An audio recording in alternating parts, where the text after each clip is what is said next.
back here in New York. Two of our regular guests are here. Newsnation contributor Mick Mulvaney and Paul Rieckhoff, who's the host of the Independent Americans podcast. And I don't know, Mick, if you want to start us off, it's just, someone was saying before the show, we've been here another day and we're having another conversation about this. The circumstances change, but this is getting to be a lot. And what would you say about this one? I think we'd be kidding ourselves if it's the last time it happens in the near future. Look, I think a large majority of people in the country are getting to the point now where they are sick and tired of political violence, or at least politically motivated violence. But there's elements on the extreme left and the extreme right that are not going to go away. I mean, if it's 1% of the population on each side, right, then it's going to be a lot of people. You're going to see more of this, not less. Only takes one. Paul? We've been talking about this for months now, right? I mean, the Pentagon years ago said that this is one of our top national security threats, right? This is what our enemies would love to see. Shootings in the streets, political violence from extremists, and it underscores how dangerous it is for everyone. It's dangerous for detainees, it's dangerous for ICE agents, it's dangerous for people caught in the middle. And maybe to show an alternative, I just came in from outside here in Midtown Manhattan, where basically all of the city is locked down, right? Right. We've got all kinds of law enforcement. And there's been no incidents so far. And I think we got to give them credit for how many incidents don't happen, how many different types of law enforcement agents are out there in the streets. But it's tense. People feel it all across the country. It is tense, and we have to bring the temperature down every opportunity we can. It's interesting you mentioned that. I was walking on 42nd Street a couple blocks from this building yesterday, and there were these two young people walking to a protest. You know, they looked like they were obvious protesters, and they were speaking to each other about the protest strategically, comparing the police efforts in Los Angeles, saying, well, in Los Angeles, they'll disperse you, they'll fire pepper spray, and in New York, they said, no, they don't do that kind of thing. They'll detain you and keep you in, or contain you and keep you in place. The only reason I bring it up is because it was so matter of fact to them. It's like they were just saying, well, this is what we're going to do. We're going to express our views, then we're going to go home, and they were saying, and we're not, and with the cops. My takeaway from that is that these are professional protesters. They may have been. I don't know that they were. They didn't look like they were getting paid very much for it. Maybe I'll say that. But no, I know, I hear you. But my take was that, all right, well, they're going to peacefully protest. That's what they were clearly planning. And the police are going to deal with them professionally. That's what they were expecting here in New York. I don't know. There's a predictability to all of it, right? Like, I've operated in combat zones, and you know how to make, cones of security. You know how to deal with operating procedures. And I think that's what's worth reinforcing right now is we need respect and restraint on all sides. Yeah. Whether you're a first-time protester or a long-time protester, if you're in the NYPD or the Secret Service, you can see every kind of uniform agent out there. Everybody's got to try to be respectful, be calm, and try to basically control your emotions, which is a really hard thing to do when you're under stress, but that's a moment that's going to be required of all of us right now. One of the things I hope that's happening is that folks who are out in the public, primarily elected officials, but not just elected officials, people in the media and so forth, who realize, look, inflammatory language is part of our national discussion. It is. It has been for a long time. But you have to recognize that, well, 99% of the people who listen to that and say, well, we have to take it to the streets and fight, realize that you're speaking, allegorically. Some people think it's literal. And you just have to be aware of that nowadays when you communicate. Let me play a clip then from Ted Cruz. When he was at the scene earlier, he spoke about that, about rhetoric, senator from Texas in Dallas saying this. This has very real consequences. Look, in America, we disagree. That's fine. That's the democratic process. But your political opponents are not Nazis. We need to learn to work together without demonizing each other, without attacking each other. All right. You want to pick up on that, Paul? The consequences of words that lead to people like this today, this guy in Texas taking action. Yeah, everybody has to think about word selection, about tone, about looking for ways to build bridges. I think it's obviously an important time for the president to try to set the tone and set an example and try to bring people together in whatever way he can. But we've talked about this every week. Everybody has a sphere of influence, whether it's at your dinner table or here on this show. We can all do our best to bring the tone down and check our language and teach our kids, right? Teach them how to speak to each other properly, teach them how to be respectful, even with people you disagree with. I want to have a longer conversation about this, and then we're going to continue. There's a bunch of other things going on. Some of them all kind of fit together with the way the news is continuing. So Mick and Paul are going to stay with us. At the moment, I want to go quickly back with Paul Rieckhoff, who's co-founder of American Veterans for Ukraine. Mick Mulvaney, of course, served as White House Chief of Staff in the first Trump term. Mick, on the Trump comments from yesterday, start there, and then we'll get to Zelensky. Yeah. What did you make of that? Were you surprised to hear what he said? No, I think they finally started to realize they've misread Putin going into this whole thing. That they thought that Putin wanted out of the war. They thought that Trump hates war. He just does. It's part of his personality. He really doesn't like it. When he talks at night about the number of people that die, that actually is important to him. And I think that he thought that Putin would look at war the same way. And I think now they realize Putin doesn't. Putin likes the war. He's okay with the way that it is and would be okay with it going on like this. So I think this was we've talked on the show before, you and I have, about how they needed to change the status quo, and I think that's what this was about yesterday. And then the question is, what does it lead to, right?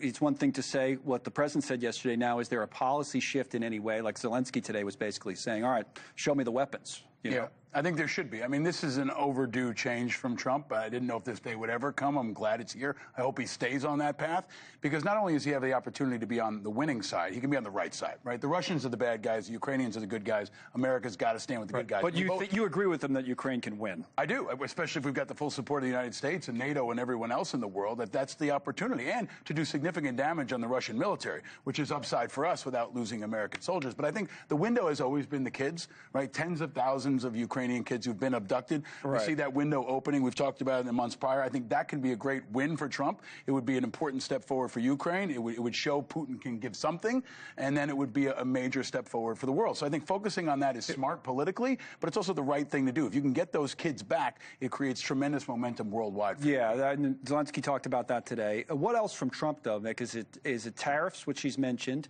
That's his favorite, tool as opposed to sanctions, right? Or is it more on the weapon side? He made the comment yesterday about saying, all right, we're going to support NATO, and then NATO, you do what you want with it, essentially. I think he's been more comfortable following economics. He's a student of the Cold War. He knows how we beat the Soviet Union. We bankrupted them. One of the reasons he's focused on the sale of Russian oil by threatening the Indians, threatening the Chinese with higher tariffs, is that he's trying to choke off the money that Russia is using to fund this war. I think that's going to be the first place they go.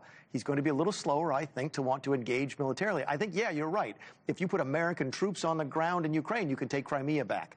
I just don't see that happening. So the question is, how do you win the war as much as you possibly can without actually committing that level of military presence for the right? And Putin's forcing his hand because Putin's crossing the boundaries. He's crossing into Estonia. He's crossing into Poland. Yep. We can't keep all of NATO holding if he continues to cross. Well, Trump said yesterday somebody might shoot one of those aircraft. That's an example of providing additional air support to Poland, being more aggressive on the airspace. That would be a big step forward. And as slow as I think we've been and divided as we've been as a nation about supporting Ukraine, a lot of folks are for it, but some folks, it's different when it comes to NATO members. I think Poland is very much different than Ukraine. The Russians do something in Poland, then you've got a serious NATO response. One more topic from you guys before you go. Jimmy Kimmel, of course, everybody was looking to see what he would say last night, back from suspension, with the exception of the Sinclair and Nexstar affiliates. Nexstar, by the way, our parent company, just put a new statement out today, so he'll remain preempted for the time being, is essentially what they said in their statement. Let me play a little bit of what Kimmel actually said last night, and then I'll get both of your perspectives on it. Jimmy Kimmel. I've been hearing a lot about what I need to say and do tonight, and the truth is, I don't think what I have to say is going to make much of a difference. If you like me, you like me. If you don't, you don't. I have no illusions about changing anyone's mind. But I do want to make something clear because it's important to me as a human, and that is you understand that it was never my intention to make light of the murder of a young man. I don't... All right, so there was obviously some emotion there. Let's pop up that statement from Nexstar that I referenced, and this is talking about the future because it just came out in the last hour or so. Again, the gist of it was that the Jimmy Kimmel Live will remain preempted for the time being. So we have it, I'll read it. Oh, we don't have it? All right, well, here it is. Nexstar's continuing to evaluate the status, right, on our ABC-affiliated local stations. Show will be preempted while we do so. So, again, this is kind of an update on yesterday, but saying that they're engaged in discussions with executives at Disney with focus on ensuring the program reflects the diverse interests of the communities we serve, those are the markets that they're in. What do you think, Paul, in terms of how Kimmel handled it last night? I think for some folks, it's never going to be enough. Right. I thought it was heartfelt. Nexstar's got to make a business decision here, and that's clearly what they're doing. But the bigger issue of whether or not the government can step in and repress free speech is important. And I think the fact that he's back on the air and he's able to say what he wants is as American as it gets. And I think that the Trump administration crossed a line, and the American public has pushed back. Individual broadcasters can make a business decision, but ultimately, when the president and the FCC and the government step in and repress free speech, I think you heard from conservatives and liberals alike, and of course independents who don't want to see that kind of stuff. Well, we play played a clip from Ted Cruz there a few minutes ago on the shooting today, but he was outspoken, Mick, about it, and that I think is, a story like this at least more interesting to think about, what conservative voices were saying, and Cruz and some others were saying, well, I'm not so comfortable with how the government was handling this. Yeah, for the people who thought that this was all about whether or not Jimmy Kimmel said something bad about the shooting, that's not what this ever should have been about. He has every right to do that over the air. That's not against the rules. What's against the rules, against the FCC regulates over-the-air broadcast, which is what Jimmy Kimmel is, and you can't broadcast falsehoods about a crime. That is the law. That's what this should have been about. It's not about whether or not 97% of what he says is bad about Donald Trump. For those folks, this was never going to be enough. I'm not sure he broke the law or not.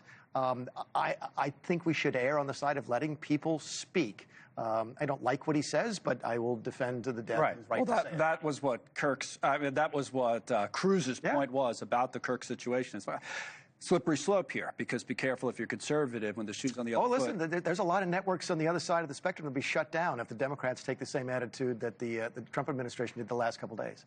That's interesting, yeah. And there's also the growing Wild West that is the internet and podcasts, which is not regulated in the same way. So you're still going to have an opportunity for free speech to find a way, and you've seen Joe Rogan and plenty of others exercise that. Yeah, cable TV's not regulated in the same way either as over-the-air broadcast networks. By the way, J.D. Vance, the vice president, did an interview. We're going to